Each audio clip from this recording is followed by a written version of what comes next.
Social welfare, what does that mean? Obviously, welfare is a word with a very negative connotation today, but social welfare programs are just designed to help people live higher qualities of life, higher standards of living. These come in what are called entitlement programs, think Medicare, Medicaid, Social Security, that are guaranteed rights for citizens of our country. If you pay taxes and you pay into them, then you receive these social welfare benefits. Now, how did welfare even come around? We didn't have it at the beginning of our nation. It wasn't until the 1930s, during some of the New Deal programs, that the idea of welfare for the citizens gained a lot of steam. You see, the states used to be in charge alone in helping the people if they were having a hard time. Well, during the Great Depression, states ran out of resources. Those charitable organizations could not keep up with how many people were losing their job, needed food. And so the New Deal implemented some policies, implemented some programs designed to help the people through hard times. Now, once it was here, people didn't want to get rid of it because they saw it largely as a success. Now, that's up for debate, of course, but this capital in terms of social welfare was used even into President Lyndon Johnson with his Great Society. This is where we saw an explosion of social welfare programs. Think food stamps, think education policy, think even environmental protections. All that sort of thing came about as creating a great society, a better place for Americans to live, work, play, and thrive. Now, what's the goal of a welfare program? If you look into the 1990s, you see what's called the Temporary Assistance to Needy Families. And this was designed to get people on the program, get them help, and then get them off. It was supposed to give them an opportunity to find employment or at least education to get toward employment. And it was centered around the idea of a nuclear family. And this was important because our society can't thrive with a multitude of people only receiving benefits, but we absolutely want to help people out, get them to a place where they need to be, and then get them off the welfare rolls.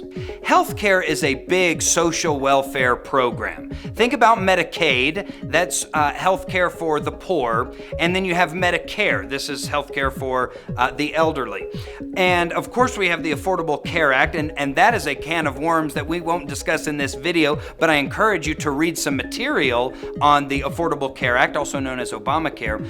But ultimately the idea is create a program so that you can help with people whose healthcare needs are not met. The debate stems from the high cost of healthcare. Think about the amount of people that are uninsured. All of these kinds of things are, in effect, part of the discussion on how far the government should go in helping certain groups of people. Think even about medical malpractice. The more doctors are sued, the higher healthcare costs are going to get. Do we want government to come in and say, you can't ever sue a doctor? Well, no. But do we also want to say that a doctor did his best, but perhaps something bad happened and now he can be sued for millions and millions of dollars? Well, that's not going to be a successful program either. So there are all sorts of differing pieces that are part of this ultimate debate. And I encourage you to study this, to really dive in to what healthcare is all about and truthfully, who is best to handle healthcare in our country today.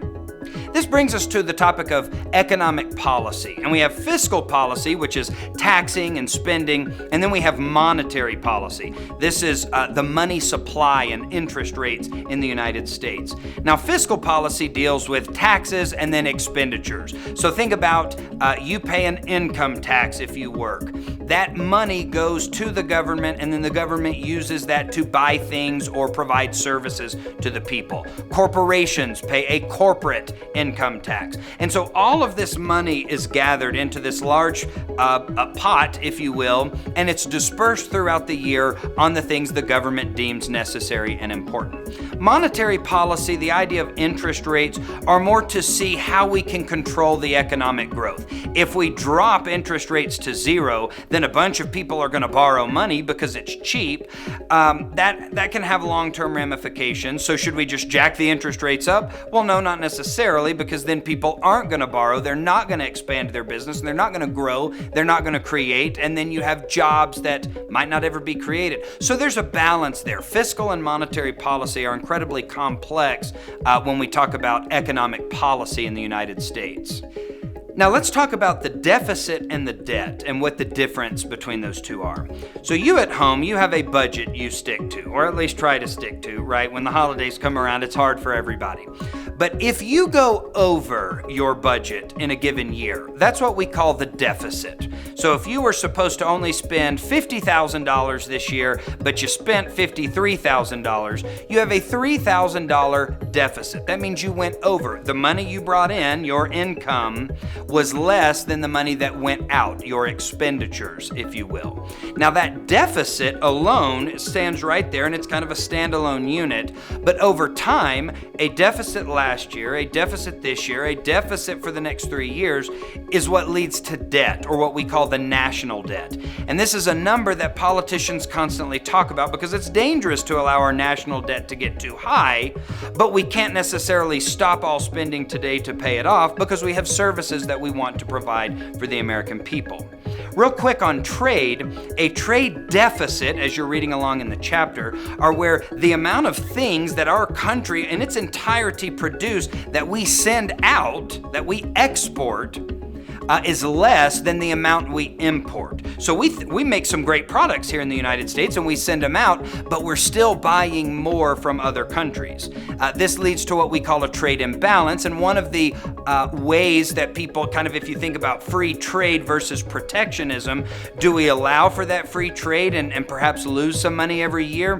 Is a protectionist approach the right approach?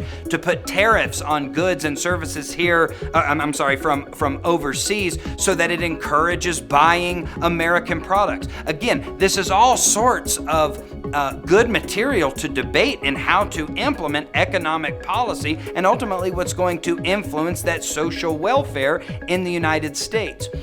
In a free market system, we naturally want as few regulations as possible, but we do have to have some, and that's where another part of you getting involved in government can be so critical, because as you learn these different programs, you're going to start to ask the question, is it better for the federal government to do that or the states? Or should government be interested in that at all?